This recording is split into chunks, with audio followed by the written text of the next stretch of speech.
The Coral Island by R.M. Ballantyne. Chapter 1. I was born into a family of adventurers. My father, grandfather, and great-grandfather were all sea captains who devoted their lives to exploring faraway places. It's no surprise, then, that I spent most of my childhood dreaming about exotic destinations and thrilling adventures on the open sea. When I was old enough, I persuaded my father to allow me to join the crew of a cargo ship. I learnt a great deal about life on board a ship during that time, and I also had the opportunity to visit a number of seaports around my native England. My name is Ralph, and my fellow crew members nicknamed me Ralph Rover. A rover is a traveller, a person who can never stay in one place for too long. I quite liked the name, and I never saw a reason to change it. I met a number of sailors during my travels, and I spent many evenings listening to them talk about their experiences in foreign lands. I was particularly interested in the stories I heard about the coral islands of the Pacific Ocean. The sailors described the spectacular natural beauty of these islands to me in detail. They told me all about the coconut palms and exotic fruits, the warm climate and plenty of sunshine, the crystal clear waters and soft sandy beaches. They also mentioned the tribes of natives who lived on many of these islands, some of whom were particularly savage and violent. When I turned 15, I decided that the time had come to travel to the Pacific. My father said I was too young for such a long trip, but I managed to convince him to let me join the crew of a merchant ship called the Arrow. Within a few short weeks, I was on my way to the Coral Islands. I was sad to leave my parents and my home, but I was also very excited about the adventures that lay ahead. I made 2 friends on board the Arrow. Their names were Jack Martin and Peterkin Gay. Jack was a tall, strong young man of 18, who was well educated and fearless. And Peterkin was a funny, fun-loving 14-year-old boy who always made the crew laugh. For the most part, our journey was peaceful. We encountered some rough weather when we reached Cape Horn, the southern tip of America, but we managed to move on without much difficulty. A few weeks later, we were sailing on the deep waters of the Pacific Ocean. We finally arrived at the Coral Islands, and I'll never forget the moment when one of those beautiful islands came into view. The stunning white beaches and emerald green palm trees took my breath away. My friends and I were certain we'd found paradise. One night, soon after we'd entered the tropics, a typhoon started. Fierce winds and huge waves beat our ship for almost a week, and during that time nearly everything was swept off the deck, except for one small boat. On the 6th day of the storm, we noticed an island ahead of us.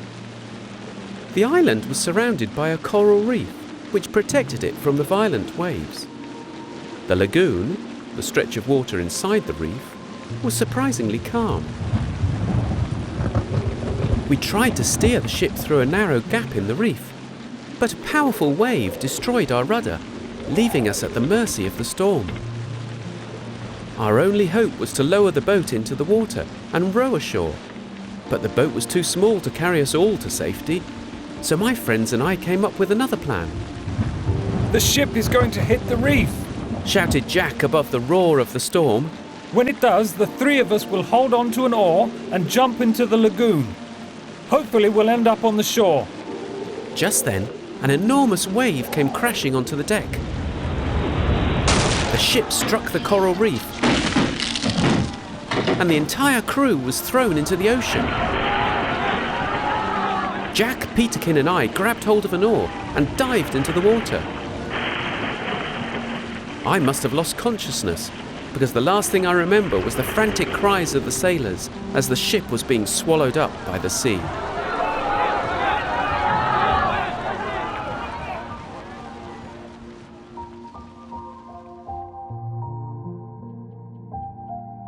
Chapter 2.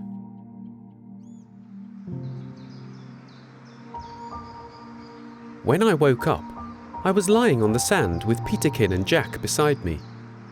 I had a deep cut on my forehead, and Peterkin was trying to stop the bleeding with a handkerchief. Are you all right, Ralph? Asked Jack, as he looked on anxiously. Yes, I murmured. I touched the cut on my forehead. It hurt. What happened? I asked. You hit your head on the oar when we jumped into the water. You were unconscious. Luckily, we managed to pull you to shore, said Jack. What about the captain and the crew? I asked as I tried to sit up. Are they all right? Jack shrugged. I don't know. When the ship hit the reef, the men were thrown into the water. They managed to climb into the boat, but the winds carried them away from the island. The storm passed a short while ago. I really do hope the crew managed to save themselves. Those poor souls, I said with a sigh. And what happened to the ship? The ship sank, unfortunately, said Jack. Jack stopped speaking, and we all fell silent. It was at that moment that I realized our situation. We'd been shipwrecked on a remote island in the Pacific, with no food and very little chance of rescue. How would we ever survive? This is terrible, I exclaimed. This is the end. Perhaps not, said Peterkin, with a voice full of hope. Think about it, lads. We have a beautiful island all to ourselves. We can start a brand new life here. We can be kings. Jack sighed. How can we possibly live on this island, Peterkin? We don't even have any tools, not even a knife. We do have a knife, said Peterkin, as he pulled a small penknife from his pocket. It had only one blade, which was broken. I suppose that's better than nothing, said Jack. What else do we have? We searched our pockets for other items of value and found the following: a silver tin, a piece of rope, a sailmaker's needle, and a broken telescope. Jack also had a brass ring, which he wore on his little finger. While we were examining our possessions, Jack remembered the oar we'd used to get to shore, and we quickly made our way to the beach to find it. Peterkin, who had run ahead of Jack and me, was the first to spot it. And he made another useful discovery too. An axe from the ship had also been washed up on the shore. Fantastic, said Jack as he picked up the axe. This will be more valuable to us than 100 knives. Once we'd found the oar and the axe, we decided to pick some coconuts to satisfy our thirst. We used the penknife to cut through the coconut flesh and quickly gulped down the juice. The coconut water was sweet and refreshing, and it instantly made us feel better. We made our way back and spent the last hour of daylight cutting down large leaves and branches to create a shelter. Jack made a fire using some sticks and, after a dinner of more coconuts and coconut water, we went to sleep beneath the starry sky. In the days that followed, we explored every inch of the island and came to the conclusion that it was uninhabited. The island was full of hills, valleys and green forests, and it was covered in brightly coloured bushes, shrubs and trees, most of which I'd never seen before. My friends and I spent most mornings swimming in the ocean, but after a frightening encounter with a shark, we decided it would be safer to swim in an enclosed bay 10 minutes from our camp. We named the bay the Water Garden because of the colourful seaweed and coral that grew in its depths. I still remember the first time we dived among the colourful fish that swam in its waters. Have you ever seen anything so lovely, Ralph? Said Jack as we surfaced for air. Never, I replied. It's like a dream. While our days were spent swimming and exploring, our evenings were spent making weapons, which we used to hunt animals for food. Our impressive collection of weapons included spears, bows and arrows, and clubs of various shapes and sizes. One day, we made another unusual discovery. While we were standing on a cliff, watching some whales swim in the distance, we saw a shimmering green object in the water. I say, Ralph, what's that in the water? Asked Jack. It looks like a fish, I replied. Strange, said Jack. why isn't it moving? It's always in the same spot. I'll throw my spear, Said Peterkin. Fire away then, my boy. Laughed Jack. But the spear passed right through the object and returned to the surface, I'll go down and check. said Jack, and he quickly took off his shirt and dived.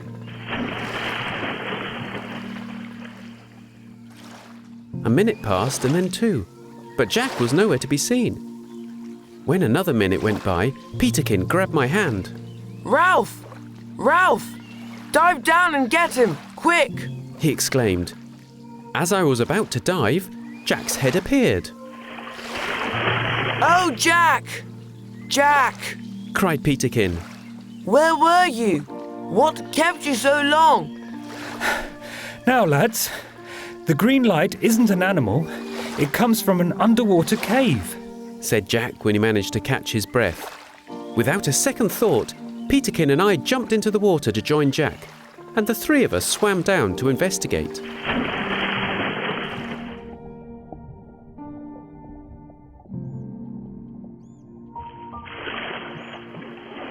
The cave was made entirely of coral, and the roof was about 10 feet high. The thin rays of sunlight that came through the water into the cave made the glittering coral surfaces shine with a strange green light. The cave reminded me of an enormous jewellery box filled with thousands of gemstones. It was a truly breathtaking sight. We named the cave the Diamond Cave, and, though we didn't know it then, the cave would end up being a very important find.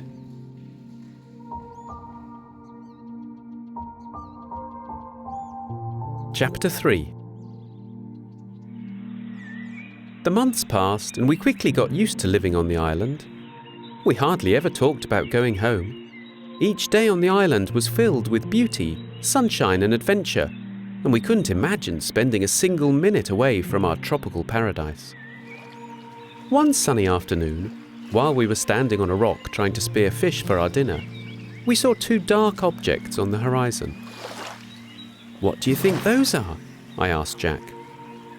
Jack frowned. I'm not sure. He said. "They seem to be coming towards us," I said. Could they be boats, Jack? Asked Peterkin. Jack shaded his eyes from the sun and looked at the 2 objects. They're canoes. He exclaimed suddenly. "Canoes?" I repeated. "You mean natives?" Jack nodded. We'd better hide, lads. The natives of the Pacific Islands are dangerous people, and they don't particularly like strangers. We quickly followed Jack into the woods and found a hiding place behind some bushes and rocks. Fortunately, we had some of our clubs and spears with us. We watched in silence as the canoes entered the lagoon one after the other. The first canoe carried a group of about 40 men, women and children. The second canoe carried a group of men. The men were heavily armed and seemed to be chasing the first canoe. When the first canoe arrived at the shore, the women and children leapt out of the boat and ran into the woods, while the men waited on the beach for their enemies to land. A few minutes later, the second canoe arrived at the beach. The warriors jumped into the water and immediately launched a vicious attack on the men. It was the bloodiest battle that I have ever witnessed. The natives beat each other mercilessly with clubs and stones. The violence was too much, and I had to turn away. When I looked back, I caught sight of the leader of the attacking natives. He was tall and strong, and had tattoos from head to toe. His face was covered in red and white paint, and his wild hair was an unnatural yellow colour. I concluded that the man was the chief of the tribe. Then, I noticed another man who was as tall and well-built as the chief. His face was painted blue, and he wore a headdress. I assumed that he was the chief of the other tribe. The 2 men began to circle each other, but as the blue-faced chief prepared to strike his opponent, one of his opponents threw a stone, and he was knocked unconscious. This was the turning point in the battle. When the natives saw that their leader had been injured, they fled into the woods. The attacking party chased after them, and managed to kill some and capture most of the men. Once the survivors had been tied up, the men went in search of the women and children. A few minutes later, the natives returned to the beach with 8 women and 4 young children. The women were dressed in brightly coloured clothes, and they were wearing flowers in their dark, curly hair. The youngest woman had light brown skin and a very kind face. We were all impressed by her beauty and her quiet but proud attitude. The yellow-haired chief turned to the young woman. He seemed to be asking her questions, and when she did not respond, he raised a club in the air and threatened to hit her. It was then that Jack sprang into action. He ordered me and Peterkin to untie the prisoners. Then, with a fierce cry, he ran to the beach and attacked the yellow-haired chief. Jack swung his club at the chief's head and hit him between the eyes. The man fell to the ground unconscious. His men were so stunned by the scene that they didn't react. Moments later, they were overpowered by the men Peterkin and I had freed. Within 15 minutes, the attacking party was lined up on the seashore, on their knees and bound. After the battle, the natives gathered round us, talking to us excitedly. Of course, we couldn't understand a word they were saying. Jack shook hands with the blue-faced chief, who had regained consciousness by that point. And we invited the natives to our camp, where we treated them to a meal of fish, coconuts, breadfruit and yams. Exhausted by the day's events, we all fell asleep immediately after dinner.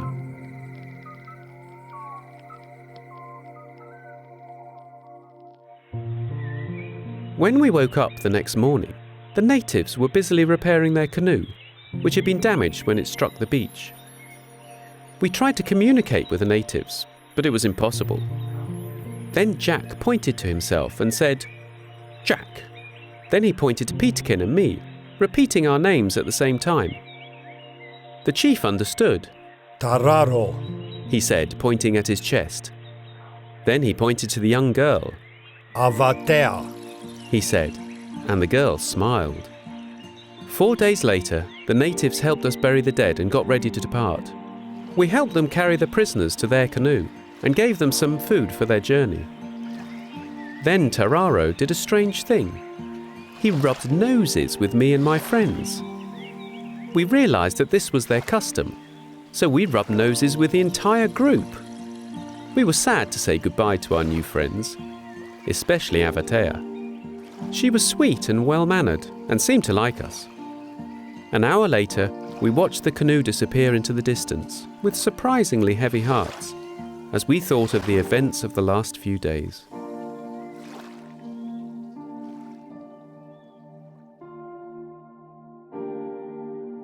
Chapter 4.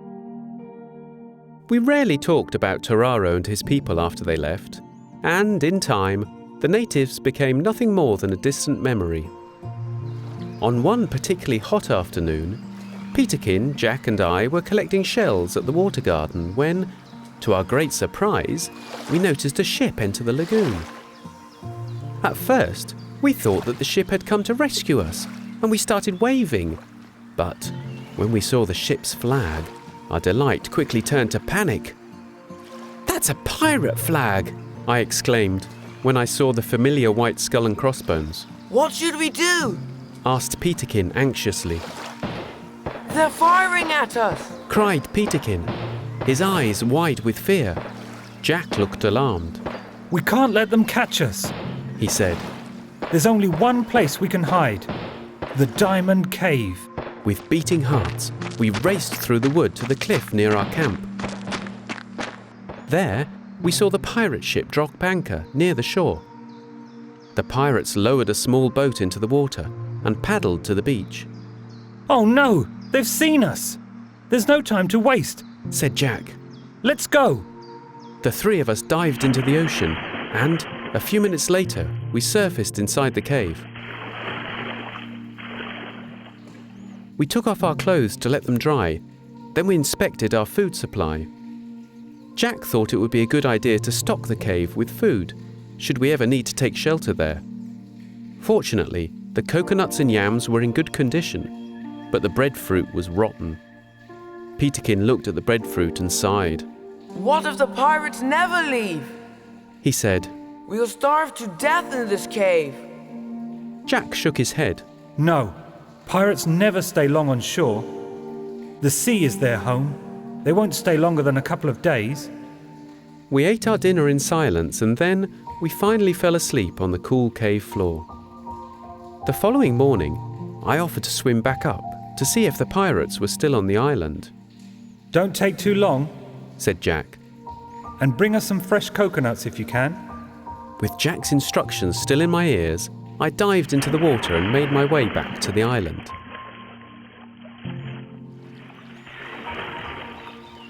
I surfaced quietly and then climbed the rocks to the top of the cliff. In the distance, I saw the pirate ship sailing away. Yes, I sighed with relief. Those villains have gone, I wouldn't be so sure. said a deep voice behind me. At the same moment, I felt a powerful hand on my shoulder and my heart came to my mouth. Slowly, I turned around to face a tall, fierce-looking man. He looked European. His hair was dark and he had a thick beard and moustache. The man wore a red silk shawl around his waist and he had 2 sets of pistols and a sword with him.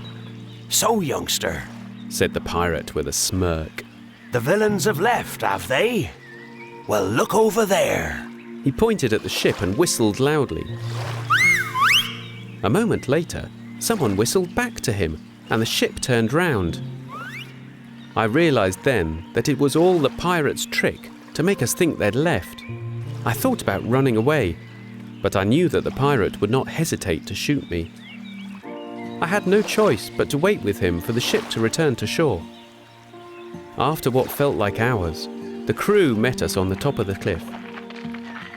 The men had long beards and terrifying faces, and all of them were armed with swords and pistols. I see you got him, Captain. Said one of the men. But where are the other 2? I'm quite sure I saw 3 boys yesterday. You heard the man. Said the captain. Where are the other dogs? If you mean my companions, I said in a low voice, I won't tell you. The pirate captain looked at me in surprise. Then he removed a pistol from his belt and pointed it at my head. Listen to me, youngster. He said. I haven't got time to waste. If you don't tell me where your friends are, I'll blow your brains out. Your threats mean nothing to me, I said angrily. I'm not going to tell you where they are. To the ship with him! Roared the captain. I screamed and protested, but it was no use. The men carried me down the cliff and threw me into their boat.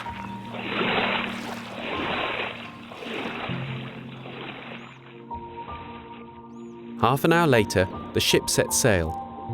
I expected the men to torture me, but once we were on board, they turned their attention to their duties and left me alone. Soon the coral island was nothing more than a small spot in the distance. My heart ached when I thought about the friends I'd left behind. Would I ever see Jack and Peterkin again? That evening, the pirate captain called me to his cabin. I opened the door and found him sitting at his desk, looking at a map of the Pacific. What is your name, boy? He asked. Ralph Rover, I replied. Where are you from? And how did you and your friends end up on that island? Continued the captain. I explained to him that my friends and I had been shipwrecked, and I told him about our adventures on the island. He listened to my story and then asked, And what made you think that this was a pirate ship? The Black Flag, I said. Well, Ralph, Said the captain. sometimes my men raise the pirate flag to scare people. They think it's funny. This isn't really a pirate ship. I'm a sandalwood trader, and I trade with the natives of the Pacific Islands. So you're not a pirate? I exclaimed. The captain shook his head. Then why did you kidnap me? I asked. Well, Said the captain. we were in a hurry and you were wasting our time. I would take you back, but now we are too far away. He said. Look, here's the island, and we are now here. Added the captain as he put his finger on the map. I couldn't say anything to that. But after some more discussion, I agreed to become part of the crew, at least until we'd reached some civilized island. I was pleased to discover that the captain was not a pirate, but I returned to the deck still feeling that he was not a man who could be trusted.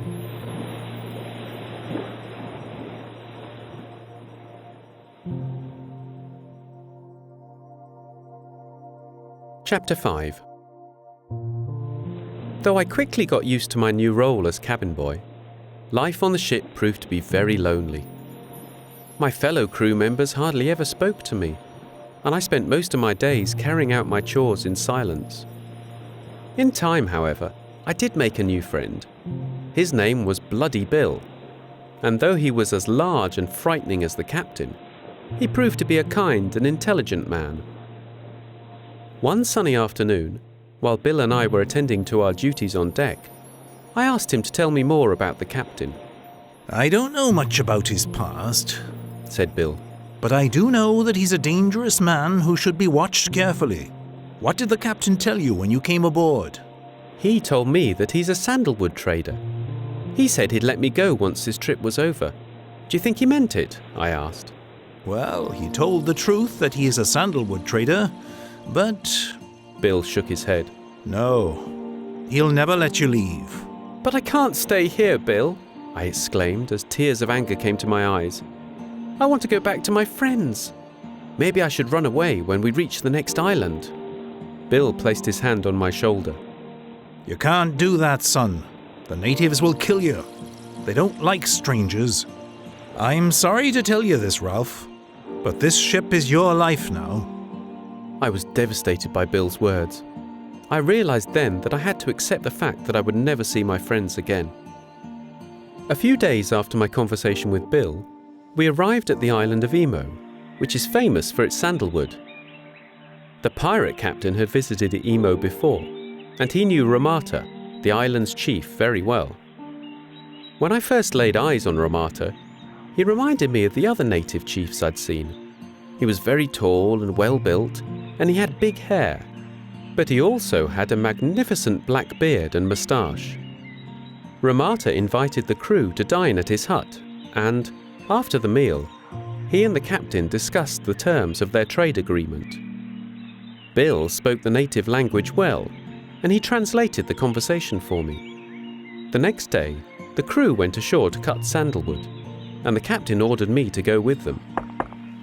The men began chopping wood, and I took advantage of the opportunity to explore the island. After a short walk, I came across the native village, which was situated in a clearing in the middle of the forest. Hundreds of natives were walking around the village, carrying out various chores. I saw a group of men building a war canoe, and I saw children playing happily on the grass. The children watched me curiously, but did not approach me. When I returned to the sandalwood grove, I found Ramata there watching the woodcutters. He was in the company of a native whose face was painted blue. The man wore a headdress, and I wondered if he too was a chief. The man glanced in my direction and smiled warmly. It was then that I realized that Ramata's companion was Tararo. My old friend seemed delighted to see me. He walked up to me and we rubbed noses.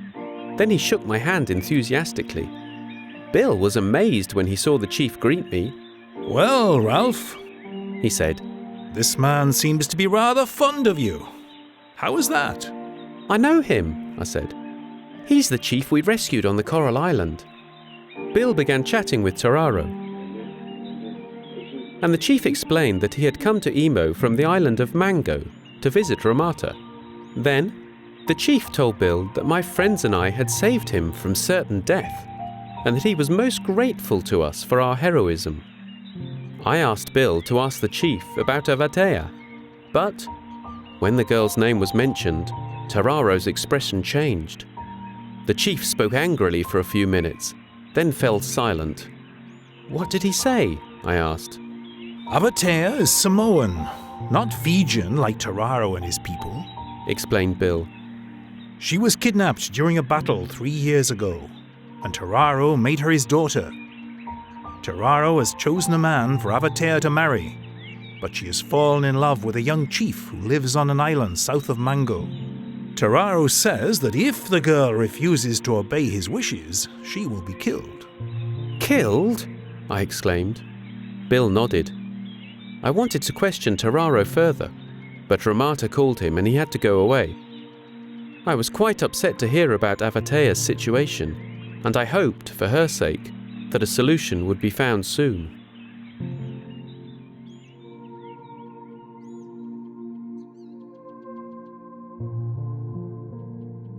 Chapter 6. A few days later, the pirate captain and Ramata had an argument, and the chief ordered the captain to leave the island. The captain was furious. He decided that the best way to gain the chief's favour was to give him a gift. So he sent me to Ramata's house with a small box of whale's teeth. The captain explained that the natives considered whale's teeth to be very valuable. Bill accompanied me to Ramata's house, and when we arrived, we found the chief sitting on a mat surrounded by gifts that had been given to him by other chiefs. Ramata did not seem pleased to see us. But when we explained the reason for our visit, his attitude changed. We handed him the box and he nodded. Go, He said with a wave of his hand. Go tell your captain that he can cut wood today, but not tomorrow. Tell him to come see me in the morning. We returned to the ship and Bill delivered Ramata's message. The news seemed to upset the captain, and he called his first mate to his cabin to discuss the situation further. Though the captain and his first mate spoke in a low voice, I heard every word of their disturbing conversation. I don't like this, Said the first mate. That devil Ramata is up to something. Perhaps we should leave the island. Leave? Said the captain. I'll do no such thing. Ramata made a deal with me. He can't change his mind now. Then what do you suggest we do? Asked the first mate. We're going to take the wood by force. Said the captain. If Ramata wants a battle, then a battle he shall have. It sounds like you have a plan. Said the first mate. The captain paused. Yes. He said. Tonight, when the natives are in their village, we'll row the boat to shore, make our way to the village, and shoot as many natives as we can. The rest will be too scared to attack us, and will probably try to escape to the mountains. That will give us plenty of time to collect all the wood we need. Then we set sail. The first mate agreed to the captain's evil plan. Then he quickly left the cabin to inform the other crew members.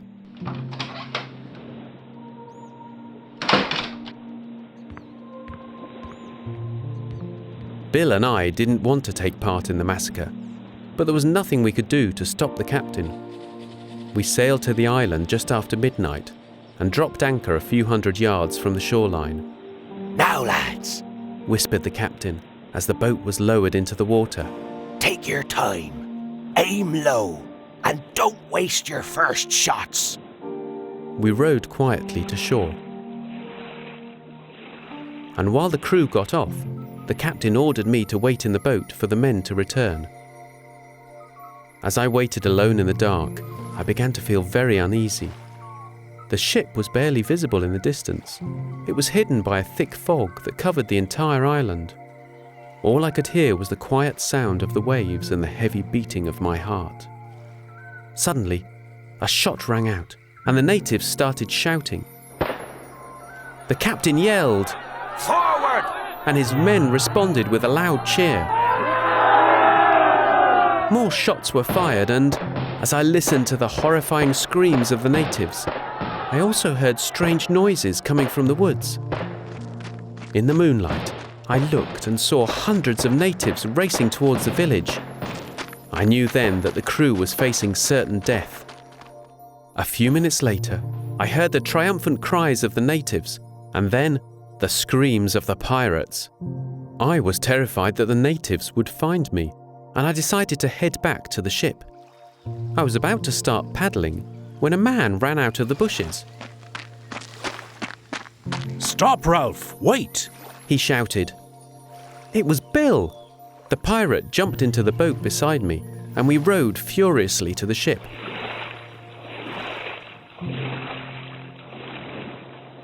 We set sail a few minutes later, and a light wind pushed us out to sea as the shouts of the natives faded into the distance.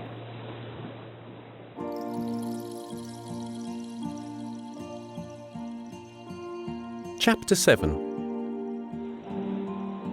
I fell asleep in the early hours of the morning, with the cries of the natives still in my ears.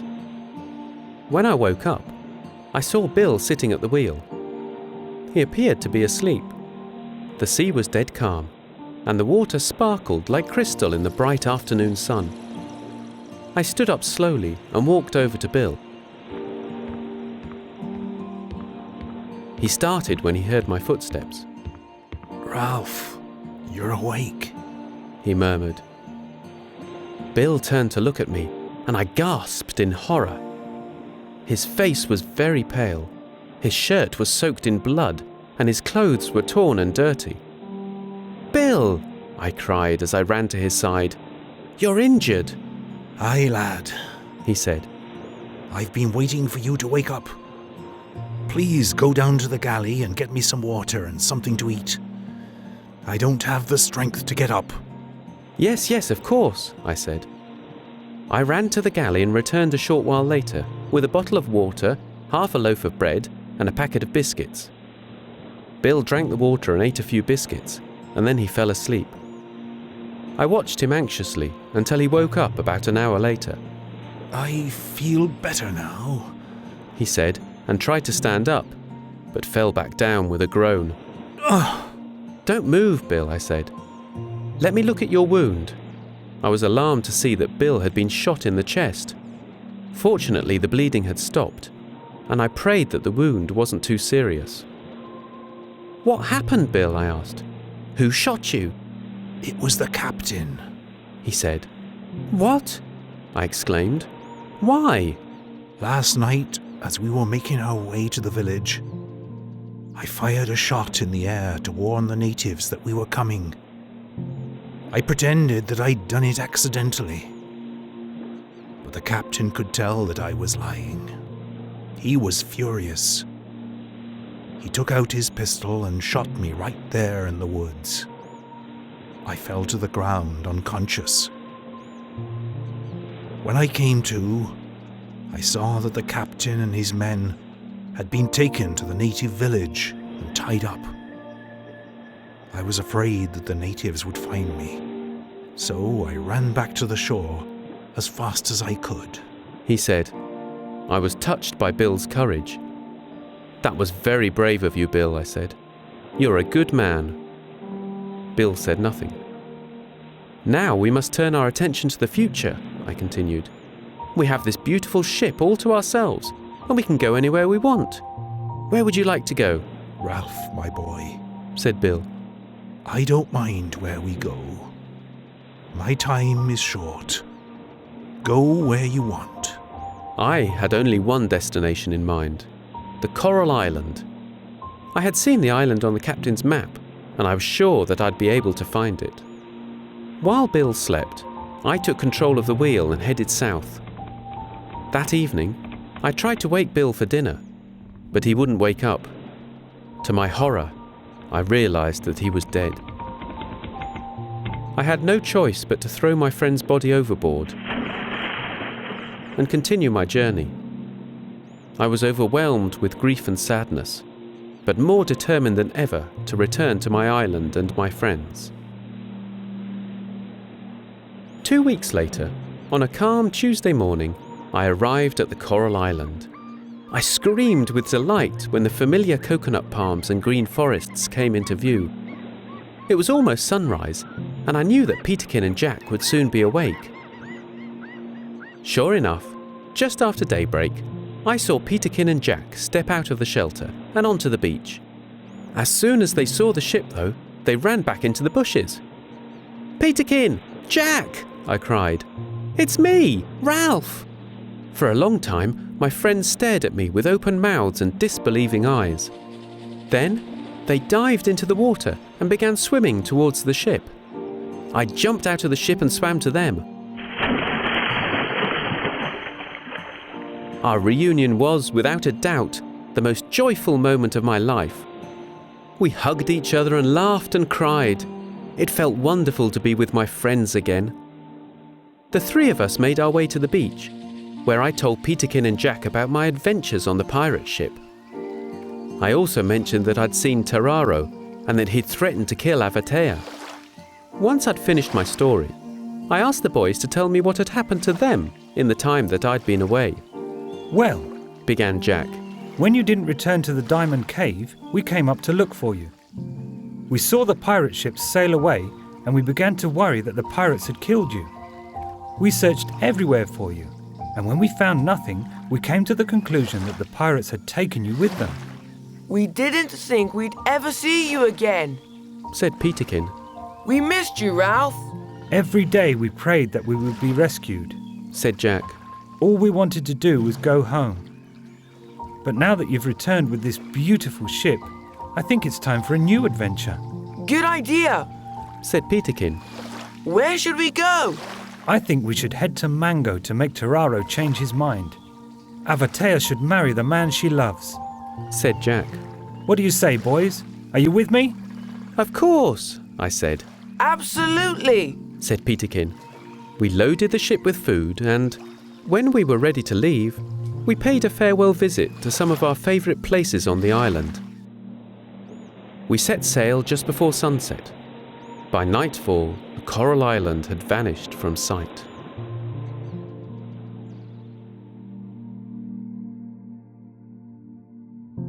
Chapter 8. About 3 weeks later, we arrived at the island of Mango. Bill had explained to me that there were 3 tribes. Terraro's tribe, which lived on the northern side, a second tribe on the western side, and a third tribe which lived on the southern side. According to Bill, the natives on the southern side of the island were quiet and peaceful. Their leader was a deeply spiritual man they called the Teacher. The Teacher had arrived on the island several years before and had taught the natives to live in peace and harmony with one another. Jack was certain that the Teacher would help us save Avatea, so we decided to head to the southern side of the island. Once we dropped anchor, the natives, who'd been watching us with great interest from the shore, sent out a canoe to welcome us.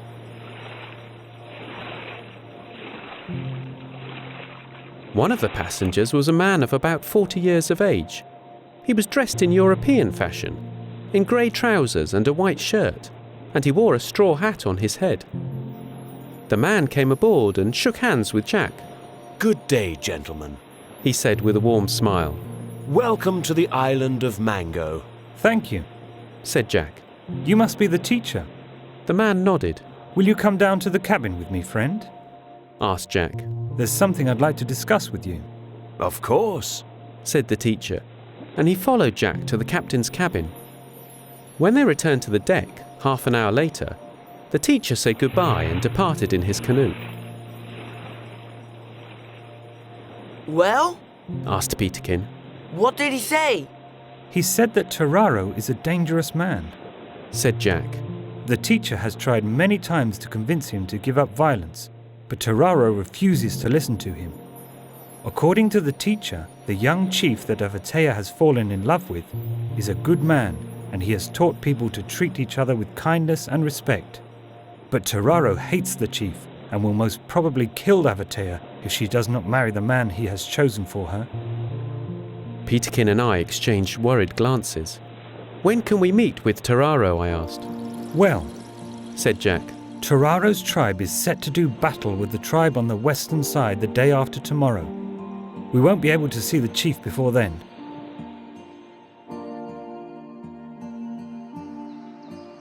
The following morning, after a hearty breakfast at his house, the Teacher took us on a tour of his village.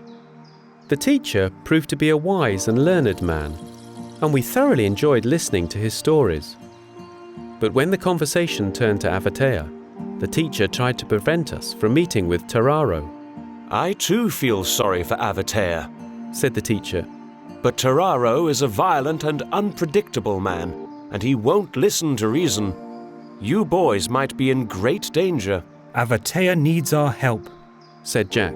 We can't let her down. The teacher nodded. You are good boys, he said. After a little conversation, he agreed to accompany us to Tararo's village as a translator, and 2 days later, we set sail for the northern part of the island. Tararo's people allowed us to come ashore, especially after the cannon shot which we fired to greet them. The teacher explained to the natives that we had come to see the chief, and they informed us that Tararo was at the temple, attending a ceremony to celebrate their victory over their enemies the day before. Then we'll go and see him there, said Jack. The teacher shook his head. I'm afraid I cannot go with you, he said. Jack looked surprised. Why not? The temple is an evil place, said the teacher. Many horrible crimes have been committed there. Jack considered this for a moment. Very well, he said. Then I'll go alone. Avatea's life is in danger, and I don't want to waste any more time. Peterkin and I persuaded Jack to let us go with him to the temple, and once the teacher had reluctantly given us directions, we set off. We followed a narrow path, which led us through a banana grove just outside the village. There, we entered a dark forest, and in the middle of the forest, we found it. It was a tall, circular building made of stone, and it was surrounded by thick bushes. Minutes after we arrived, we saw a group of natives making their way to the temple, and we quickly hid behind the bushes. The natives were chanting and banging drums, and were leading a group of men whose hands were tied behind their backs to the temple entrance. We assumed that Tararo was inside the temple. Those men must be prisoners who were taken during the battle, whispered Jack. We watched anxiously as the men were made to kneel on the ground outside the temple. One of the natives shouted a command, and Tararo's men raised their spears and aimed for the prisoners' chests. No, I gasped.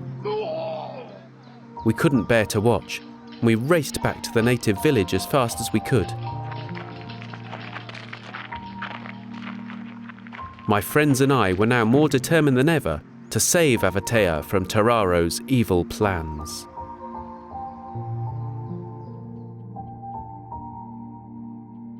Chapter 9. When we arrived at the village, we told the teacher what we'd seen. Our conversation, however, was interrupted by Tararo's sudden arrival. The chief was in the company of a small group of people, which, to our surprise, included Avatea. The girl smiled at us, but said nothing. The chief seemed quite delighted to see us, and he rubbed noses with us excitedly. What is it that my young friends wish to say to me? Asked Tararo. The teacher explained to the chief that we wanted Avatea's life to be spared.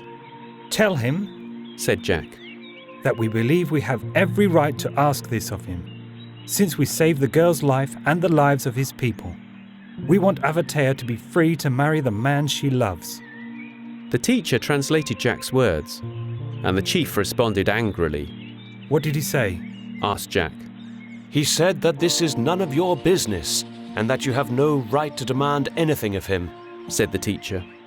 Jack's eyes flashed with anger. Tell him he'd better do what we say, or else, he said.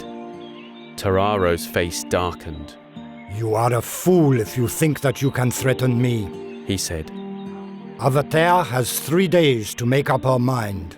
If she does not do as I say, she will be killed.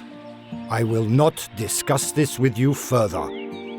As Tararo turned to leave, I noticed the teacher whisper something in Avatea's ear.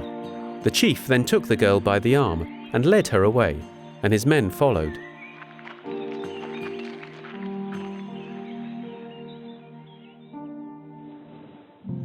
We returned to the ship with heavy hearts. Don't look so sad, boys, said the teacher. 3 days is enough time for us to do something. What do you mean? Said Jack. What can we do? Well, said the teacher with a smile. I have a plan. Jack looked at the teacher curiously. The only way to save Avatea is to take her away from this island, continued the teacher. I propose that you fill a canoe with supplies and take the girl to the island where the young chief lives. Tararo's men will very likely be watching your ship, so you must leave it here to avoid suspicion. It could be a dangerous trip, but it's really the only way to save Avatea. What do you boys say? Will you do it? The three of us nodded enthusiastically. That's a great plan, Said Peterkin. Of course we'll do it. Said Jack. But how will we tell Avatea about the plan? I asked. I told the girl to meet us in the woods later this evening, Said the teacher. Avatea wouldn't be able to escape from this island alone, so Tararo's men won't be watching her very closely. We spent the rest of the afternoon preparing for the journey that lay ahead. At sunset, the teacher led us to the meeting place in the woods.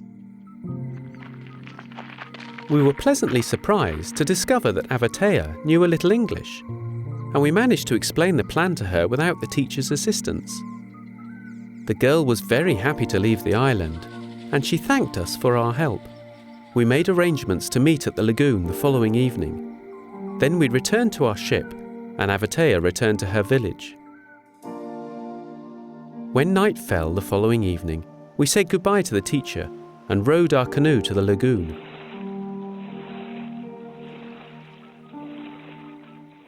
As our boat touched the shore, a figure came out of the shadows. Is that you, Avatea? Asked Peterkin. Yes, it is. Said the girl. Avatea climbed into the canoe and we paddled away from the island as quickly as we could. We rowed all night and most of the following day. We hardly ate and we didn't sleep at all. Finally, at sunset, Jack threw down his oar and rubbed his tired eyes. I think we're safe now. He said. Let's get some rest. After a small meal of plums and yams, we covered ourselves with blankets and fell asleep. We were awakened at dawn by Peterkin screaming. What is it? Asked Jack. Peterkin pointed at a large war canoe on the horizon, and we gasped in shock. We picked up our paddles and began to row vigorously, but it was no use. The war canoe contained about 100 warriors, and it was approaching fast. When it was just a few meters away from us, we put down our paddles and stood up to face our enemies. The war canoe showed no sign of slowing down, however. It struck the side of our boat, and we were thrown into the ocean. The natives pulled us out of the water, tied us up and took us back to the island.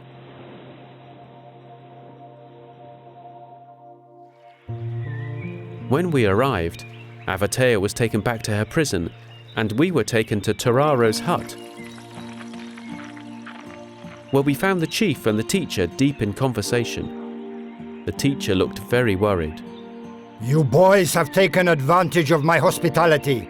Shouted Tararo when he saw us. You will all pay for what you've done. The teacher tried to change Tararo's mind, but the chief refused to listen. Tararo ordered his men to imprison us in a cave outside of the village, where we remained for several hours.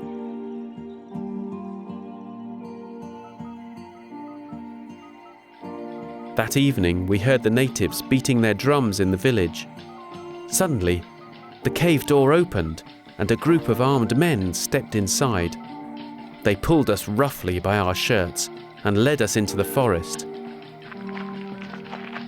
It was then that we realized that we were on our way to the temple.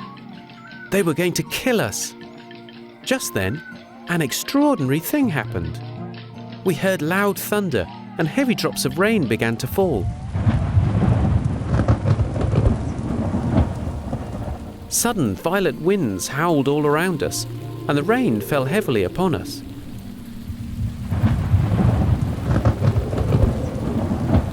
A hurricane had hit the island of Mango, and the natives, desperate to save their homes and possessions, left us alone in the forest and ran back to their village.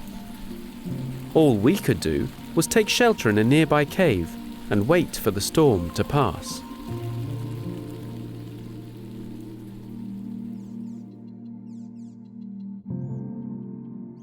Chapter 10. The following evening, the storm calmed, and we decided to go to the village to look for food. We used sharp stones to cut the ropes around our wrists. Then we made our way through the banana grove to the village. The scene at the village was one of total disaster. Many of the huts had been completely destroyed, and the natives were frantically searching for their possessions. Fortunately, we managed to find some food and return to the woods without being seen. We decided to run to the mountains, but a group of warriors noticed us walking through the forest, and they rapidly returned us to our prison. Once again, our hands were tied together with rope. I don't know how long we stayed in the cave. It was, without a doubt, the worst experience of my life. We lived in constant fear that each day would be our last, and we hardly ate or slept. The only person we saw during that terrible time was the native who brought us food each day. One morning, the man arrived at the cave as usual, but this time he had no food with him. Without a word of explanation, the native walked up to Jack and cut the ropes that tied his wrists. Then he did the same to me and Peterkin. The man pointed to the entrance of the cave, and we walked out into the warm sunshine. I was quite puzzled by the native's actions, and I began to fear that our final day had come. To our surprise, we saw the teacher standing under a tree. My dear young friends, he cried as he embraced us all. Tararo has decided to set you free. Tears of joy streamed down the teacher's cheeks, and we stared at him in disbelief. We're free to go? Said Jack. Yes, said the teacher. I have managed to persuade Tararo to change his ways. He has come to understand that violence and murder are criminal acts. Tararo is now encouraging his people to treat one another with respect and kindness. That's wonderful, I exclaimed. My friends and I cheered and hugged each other. We were overwhelmed with feelings of happiness and relief. The teacher escorted us to Tararo's hut, where we found the chief sitting on a small bench. Welcome, my young friends, said the chief when he saw us. I'm sure that the teacher has told you that my people and I have now chosen to live in peace and harmony with others. You are free to leave the island whenever you wish, and we will happily give you any supplies you may need. Once Tararo had finished speaking, he shook our hands and rubbed noses with us. We could hardly believe this remarkable turn of events. But what about Avatea? Asked Jack. The teacher pointed to a group of natives standing outside the hut. Avatea was amongst them. She was holding hands with a tall, well-built young man. That is the young chief Avatea loves, said the teacher. He arrived here this morning to ask for her hand in marriage, and Tararo gave the couple his blessing. They are going to get married in a few days, and then Avatea will return with the chief to his island. That's fantastic news, said Jack, as he walked up to the young chief and shook his hand. I wish you both much happiness. Avatea's fiancé then said a few words which the teacher translated for us. Young man, Avatea and I are forever grateful. You and your friends risked your lives to save a woman you hardly knew. Your bravery and kindness has no limits. Thank you. We will always think of you and pray for you to get safely back home. Jack smiled and shook the chief's hand again. Then Jack turned to look at us. Right, boys, he said. Now that we've accomplished our mission, it's time for us to return home to England. Hooray, I said. I can't wait, said Peterkin. We spent the next few weeks preparing for the long journey home. The natives helped us with everything we needed, and we became very friendly with Avatea and her husband. When Avatea left the island, we decided that it was time for us to leave as well. Our first stop would be Tahiti, where we hoped to find a crew of sailors for our ship. On a clear morning in early September, we left the shores of Mango. Hundreds of natives, including Tararo and the teacher, came to the beach to wave goodbye to us. They gave a loud cheer as we were sailing away. and we saw the teacher waving his hat. A mixture of joy and sadness passed through our hearts as we left behind us the beautiful, bright green coral islands of the Pacific Ocean.